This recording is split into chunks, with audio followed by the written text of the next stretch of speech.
Hello and welcome to the Shiny Bees podcast, a podcast for those who like their knitting, comedy and yarn in equally large measures. I'm your host Jo Millmine and this is episode 125, Hawkshaw Sheep with Sue Horn. I feel a need to laugh again with you, if that's alright. Hello and welcome into another episode of the Shiny Bees podcast 125 with me today, Jo Millmine, your host. And I'm going to be accompanied today by the fantastic Sue Horn of Hawkshaw Sheep, who is an absolute delight. She is the smiliest, the cheeriest and loveliest person.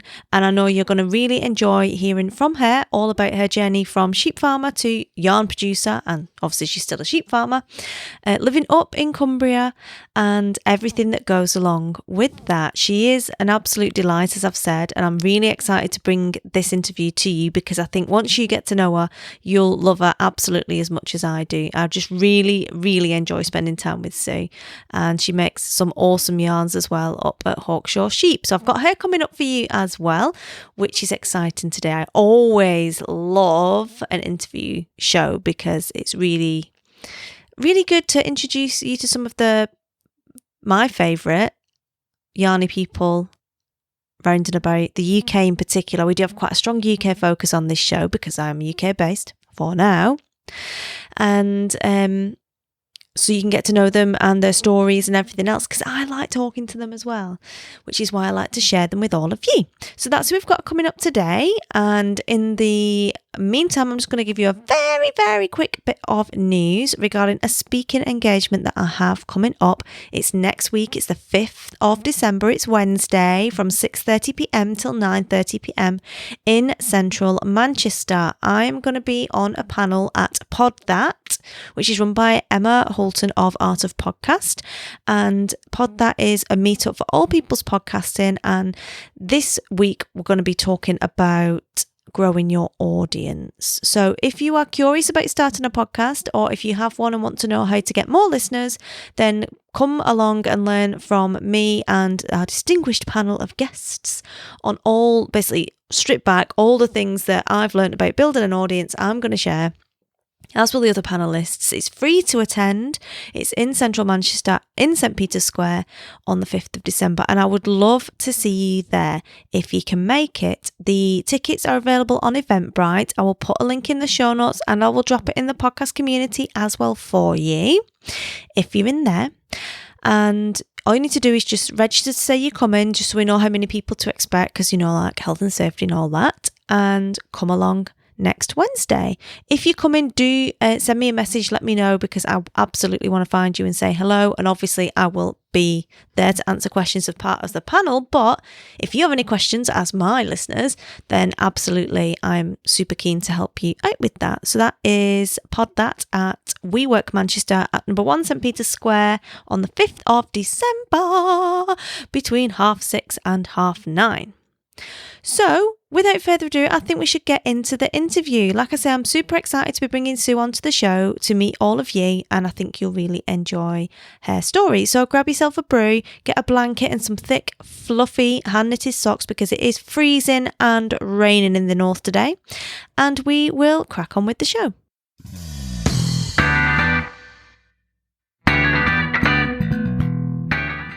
So I'm super excited today to be welcoming Sue Horn onto the show and for her to tell us all about Hawkshaw Sheep and living on the farm and all of the cool stuff that she's been getting up to recently. So for those people that don't know you, Sue, can you give us a little bit of your background and tell us about yourself and about Hawkshaw Sheep?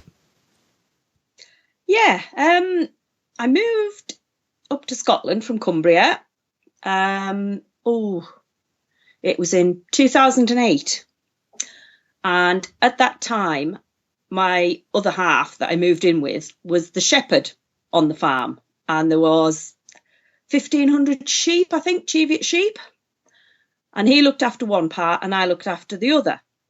However, after a year I moved in, the guy who owns the place decided to sell the sheep. Which he did. and we still had a few Cheviots left on the place.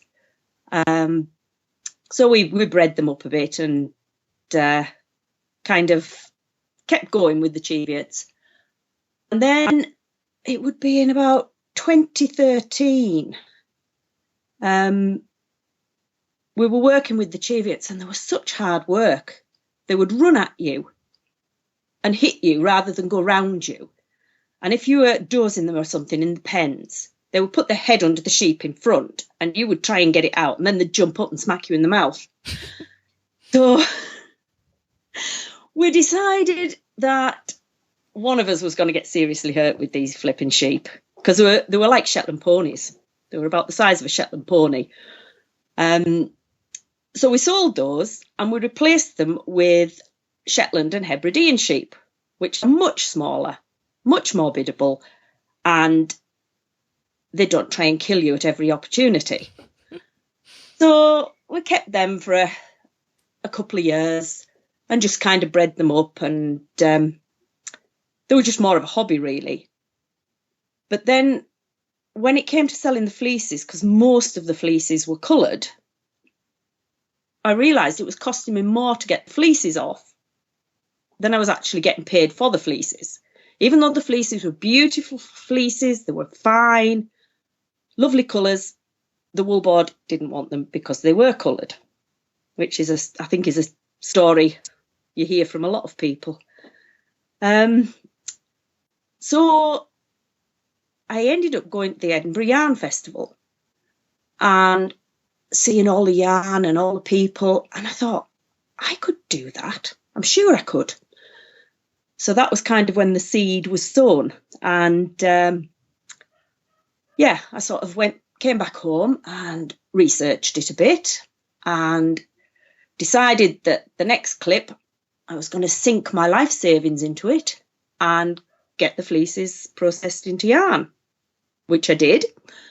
And then suddenly realised that, yarn doesn't sell itself. You have to promote it and do lots of social media and lots of marketing. And so I didn't try and sell it straight away. I got the yarn in the January and I launched the business in June at Woolfest this year. So that's sort of a brief look at how I arrived here. I love that. I love how you just went, I could do that, and went and did it. I mean, why not? Well, yeah, that's how I tend to do things. I can do that, and then suddenly it hits you that there's maybe rather more to this than meets the eye.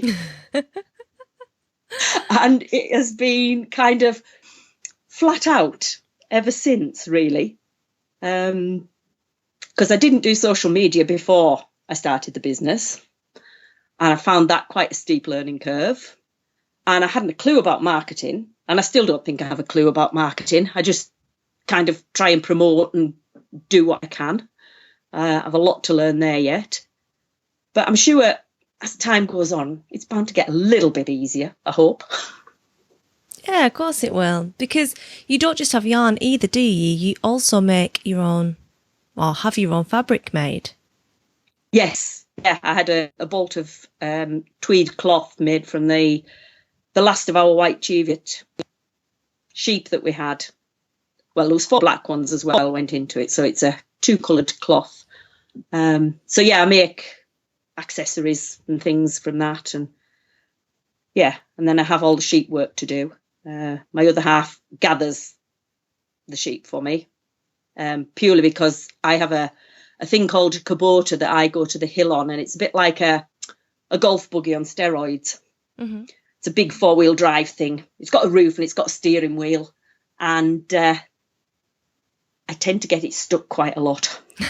And then I have to be rescued, and he goes ballistic at me for getting it stuck. But there is some new transport possibly going to be arriving soon that has 4 legs. So he's wanting to get me a horse. so I can go and gather the sheep without getting stuck. And I'm not 100% sure about this, as I would really like less things to look after. But if it means I can be sort of self-sufficient and do my own thing, then I'm all for it, really. Because I used to ride horses years ago. I was going to say, are you much of a horsewoman, or was this just one of those like, oh, you know what we could solve this problem with? A horse. And you can't ride. You can actually ride a horse. Yes, yeah. No, I used to do loads and loads and loads of horse riding. I used to compete at one-day events and things many moons ago in another life. But I haven't sat on a horse for 7 years now. So that could be a few hot baths needed.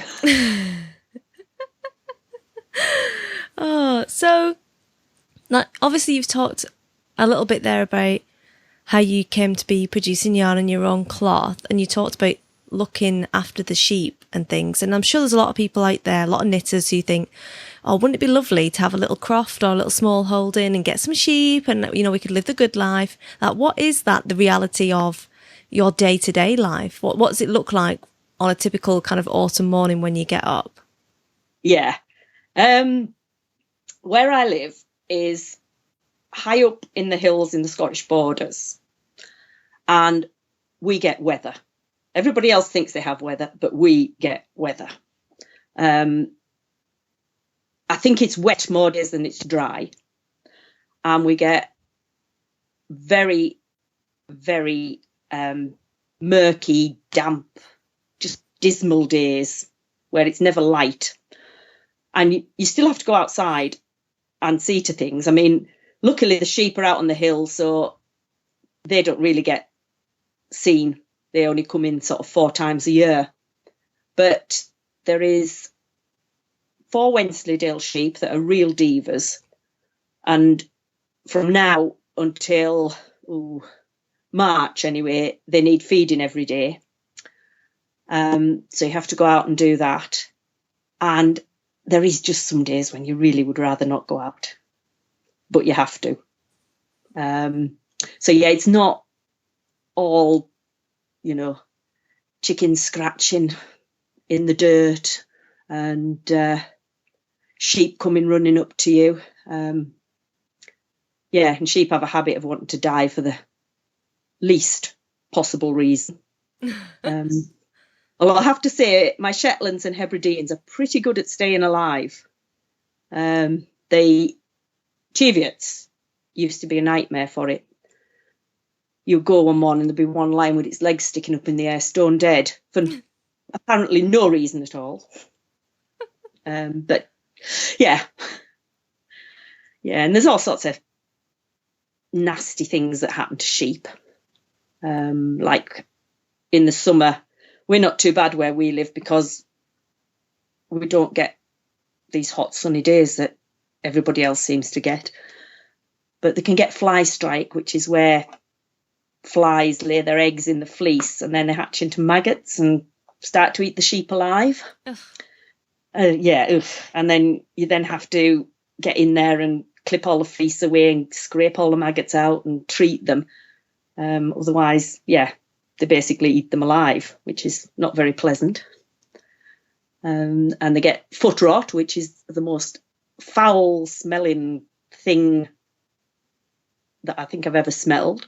And if you get it on your fingers, doesn't matter how many baths you have, it'll take a week to disappear. So you've got to kind of plan when you're going to do any feet for foot rot. You don't want to be doing it if you're going to a wedding or something the next day.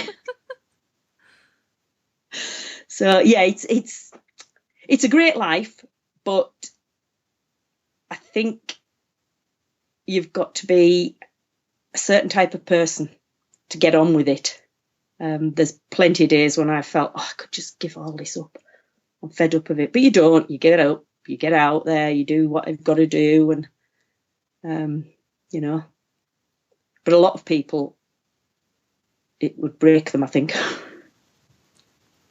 Yeah, I think the romance and the idea of it is a little bit detached from the reality of some of the stuff you've got to do when you've got animals and sheep in particular. Yeah. I mean, it's a bit like, you know, if you've got dogs, you've got to walk them. and you've got to walk them whatever the weather.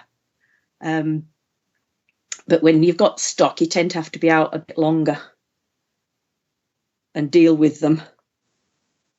And you can't sort of choose when you go out either. You know, you've got to, if they're expecting something to eat between, let's say, 8 and 10 o'clock, you've got to go out between 8 and 10 o'clock to feed them. Otherwise, they get a bit stressed about it.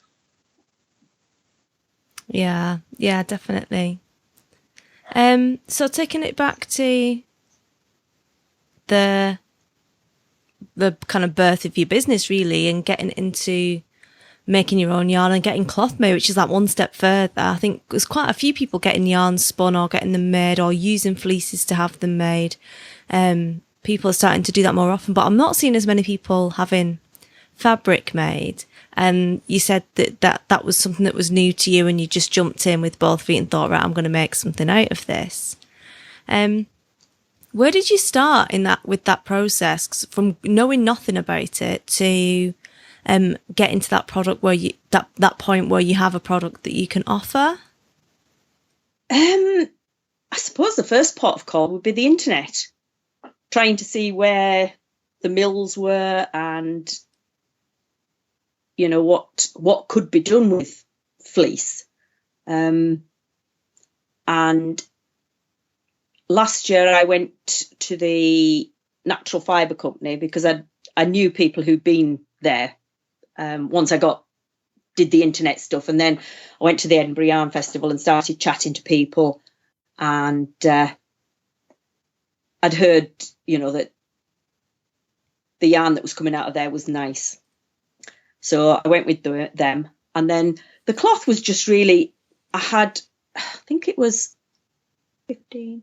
I had 20 Cheviot fleeces, and I didn't really know whether Cheviot yarn would be a thing.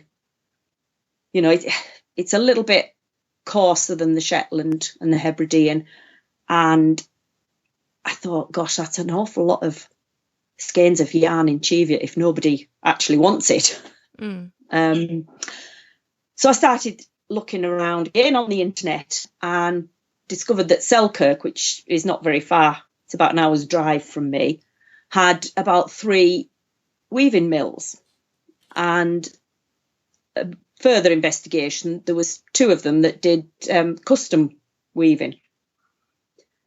So I rang one of them up and asked if they would do this weaving for me, and, you know, if I had enough yarn, because some of them want, you know, huge amounts.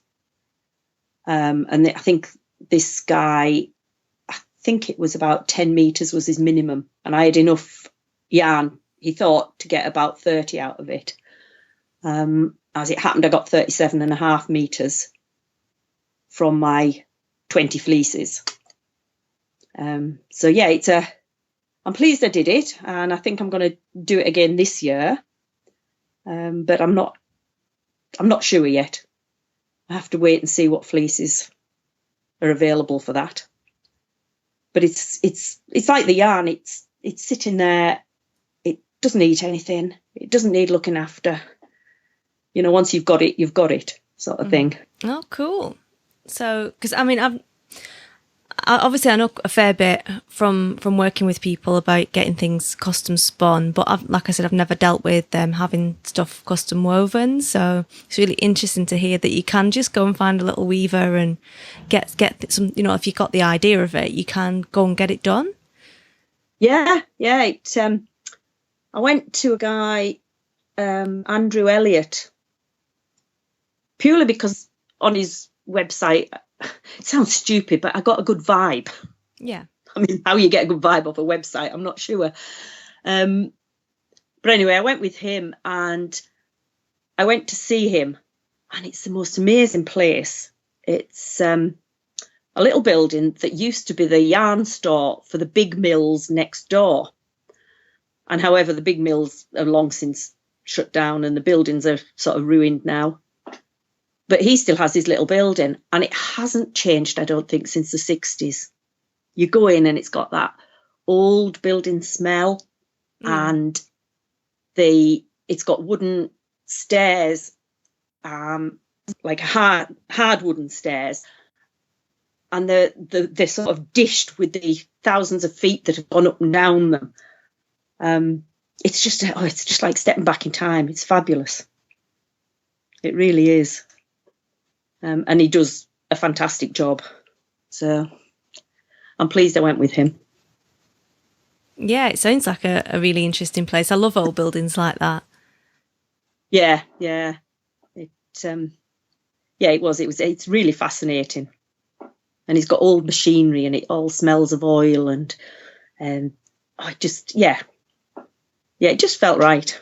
Did it need to be a specific type of spin to make it good for weaving for what you wanted, or could he work with what you already sort of had? Because quite often you find that old machinery, it tends to, because it was designed for a certain purpose, and a lot of times it's Victorian machinery, so it's been designed for blanket weaving, or it's been designed for this type of yarn or that type of fleece. Sometimes they can't necessarily handle different staple lengths or different types of fibre because it's old machinery. So was he just able to take what you had because it was cheaper, or was it, how did it all come about? I'm just interested in the story of how he decided to do it. No, when I sent it away to the natural fibre company, I specified I wanted weaving yarn. Right. Spun. So it was a singles yarn, and it was spun to 7 Yorkshire skein weight, which means absolutely nothing to me. But the weaving guy knew what it meant. And he said it would produce more of a coating cloth than a jacket cloth. However, when it came back, it is like a jacket cloth. It's not a heavy cloth. It's it's more of a jacket weight cloth, and it drapes beautifully. It really does. Yeah, because I've seen your obviously I've seen it, your material and some of the stuff you've made out of it as well. Yeah, I had a bit of a mad couple of 3 weeks before Woolfest, trying to get stuff made and put together, just to take with me, because I only have 4 different colours of yarn. So I didn't think, that it was terribly exciting, just the 4 colours. So I made all sorts of things: cushions, iPad covers, dog collars, dog leads, all sorts of bits and pieces.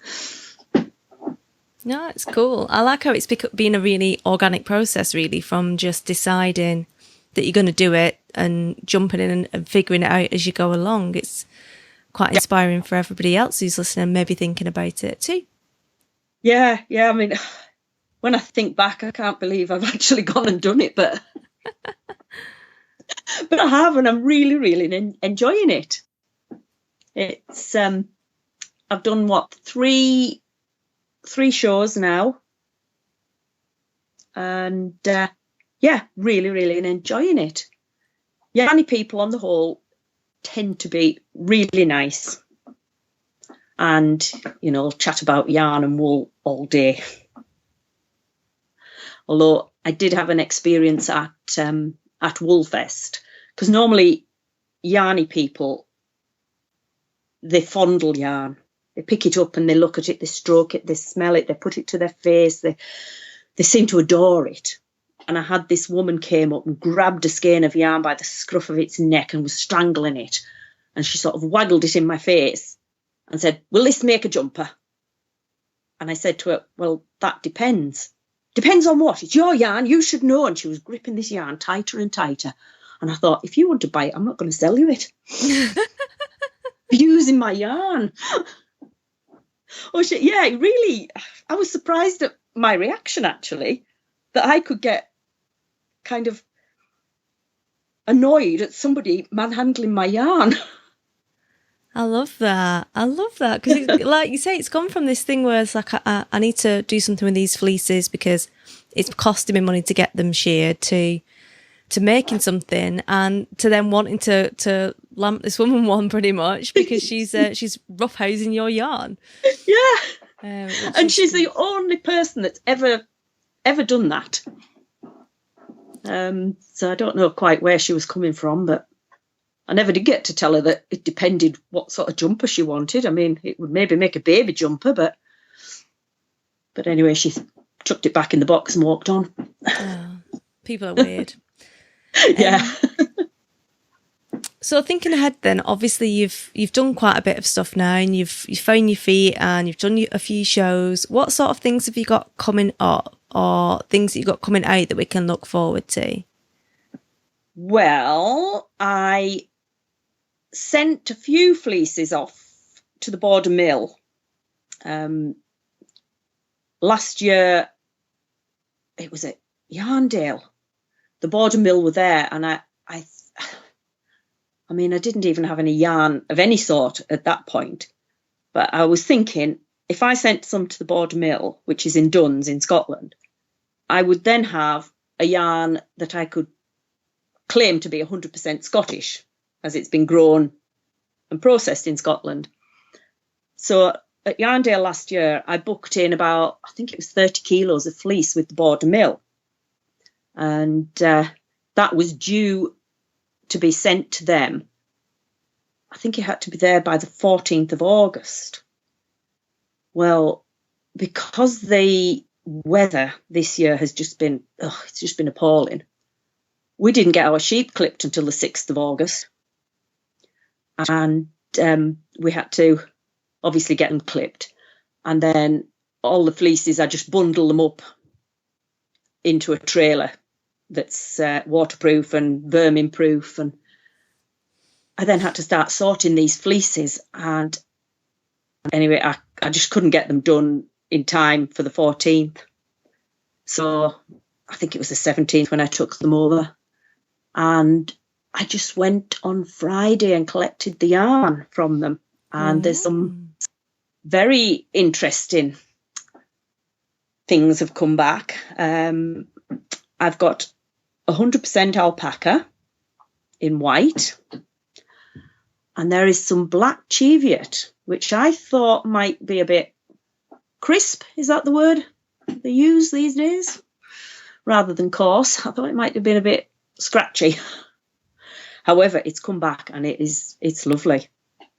It really is lovely. I'm very impressed with it. And then there is some Hebridean, Wensleydale and alpaca blend, which again is really, really nice. Considering it's got about 95% Hebridean in it, it's come back and it is really nice. I'm very impressed with that. So I now have my Scottish yarns. But I don't know when they'll be available because I have to make labels for them and get them labelled up and everything. So it could be next year before I get round to actually launching those. You can't leave us all hanging now, Sue. I'm after some of that already. Yeah, well, yeah. I'm not going to put myself under huge pressure deadlines to get everything labelled up because I make all the labels myself and, tie them on and what have you. And, yeah, I've got quite a bit coming up this next week or two. And then it'll be the kids will be off school. And I have a grandson that lives with us, so he'll be off school. So you can't sort of sit down and get stuck into anything because he's always wanting something. Get him to label them. Oh yeah. What are you waiting for? I used to have. Yeah. I used to make Izzy do it. She used to help me pack all my yarn. Yeah, he's of the generation that can't tie shoelaces. Unfortunately, it's all Velcro with him. And I have ribbon that I tie onto the yarn. So yeah, unless I put Velcro on. You could Velcro it. I don't know how well that'd go down with the yarn. Just pre-sell it. Just put it up for sale and then stick a label on when you want to send it out. Job done. There you go. Oh yeah. You can have that one for free. Yeah, Sorry. I had a moment last weekend. I was on the Saturday. I was at the Scottish Smallholder Festival vending, And I have some carded bats that I washed the fleeces and carded them for my own use before I even thought about starting a business. So I had loads of these carded bats. So I thought I'll put some of them on my stand. And they've sold really well. So, as I say, Saturday I was at the Smallholder Festival and I sold 1 or 2. Sunday I went down to Yarndale. And Sunday night when I got back, I had an internet order.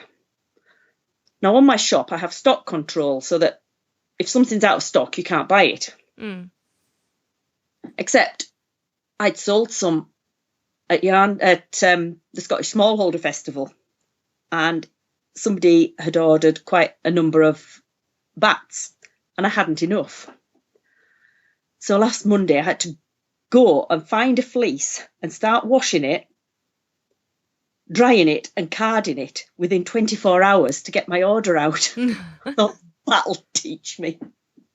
I just never gave it a thought that, anybody would buy a great quantity of them. But I suppose you should learn to expect the unexpected. But yeah, that was a bit of a panic. Oh, well, it's all good if you if you get it sorted in the end. It's fine if your customer's happy. It's one of those things that you just learn when you start running a business, that these things just happen and you find ways to get around them. Yes, yeah. I mean, it was quite hectic because I'd forgotten how much work was actually involved, because it's a couple of years since I actually made these bats, and it took me a good 24 hours to get the fleece washed, dried, and kind of pulled apart, ready to card. It was, I'll not do that again. Lesson learned. Awesome. So where is the best place for people to come and find you and all your lovely fabric and yarn and everything else that you've got? Right. Well, they can find me on the internet at www.hawkshaw-sheep-yarn.co.uk. Lovely. I will put links to all that in the show notes so that people can find all of the appropriate details if they want to come check you out. Yes, please. Well, Sue, it's been wonderful chatting to you and hearing all about your journey into making and selling your own yarn and starting your business with that and the farm. And I will let you go back and go wrangle some of your sheep.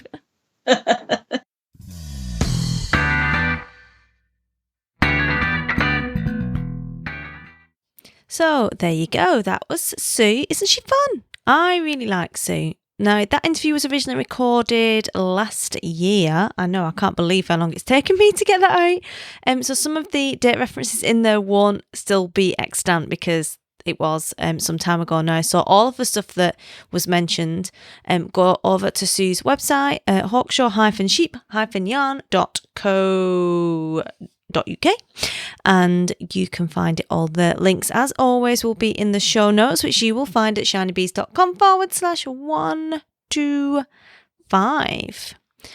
So that's all we've got time for today. I hope you enjoyed that chat with Sue. I'm looking forward to being back with you again next week. But until then, have a lovely week, happy crafting, and I will speak to you again soon. Cheers!